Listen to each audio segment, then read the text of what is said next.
चूं चूं और घर। एक चूं चूं होता है, वो अपनी माँ बाप के साथ रहता होता है और चूं चूं हर रोज स्कूल जाता है। चूं चूं जब स्कूल जाता है तो रास्ते में एक खूबसूरत सा घर होता है।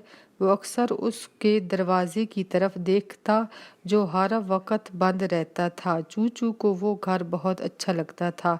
वो जब भी उस घर के सामने से गुजरता तो वो सोचता कि कौन इस घर में रहता है और उसके अंदर और क्या क्या है। एक दिन चूं चूं स्कूल से छुट्टी पर घर की तरफ आ रहा होता है तो रास्ते में बारिश आ जाती है।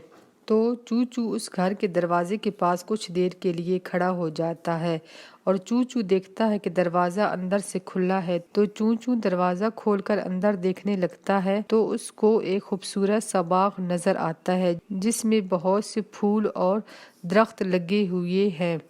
चूं चूं ये देखकर अंदर चला जाता है। चूं चूं डरता डरता अंदर जाता है तो देखता है कि वहाँ पर हिरन खरगोश वगैरह भी होते हैं। फिर चूं चूं घर के अंदर जाता है और घर के अंदर देखता है कि वहाँ पर बहुत सी कहानियों की किताबें अलमारियों में पड़ी होती हैं।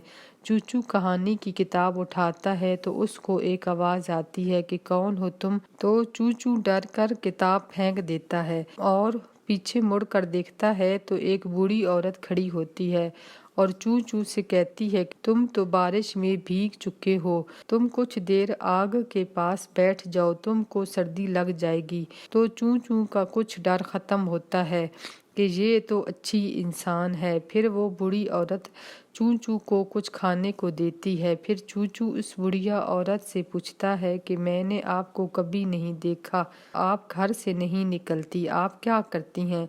तो बूढ़ी औरत कहती है कि मैं बच्चों की कहानियाँ लिखती हूँ और ये मेरा घर है, इसमें मैं खुश रहती हूँ, इसीलिए मैं ज़्यादा बाहर नहीं जाती। तो चूं चूं कहता है कि आप मुझे कहानी सुनाएंगी। तो बूढ़ी औरत चूं चूं को कहानी सुनाती है। चूं चूं बहुत खुश हो जाता है। फिर वो बूढ़ी औरत चूं चूं से कहती है कि तुम मेरे घर आ जाया करो, मैं तुमको कहानियाँ सुनाऊंगी। फिर चूं चूं अपने घर आता है, अपनी माँ और बाप को उस घर के बारे में बताता है।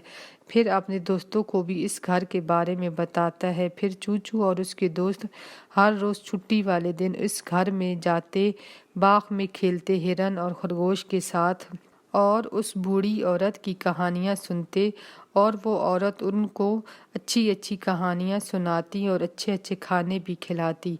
अब चूं चूं और उसके दोस्त बहुत खुश हो जाते हैं।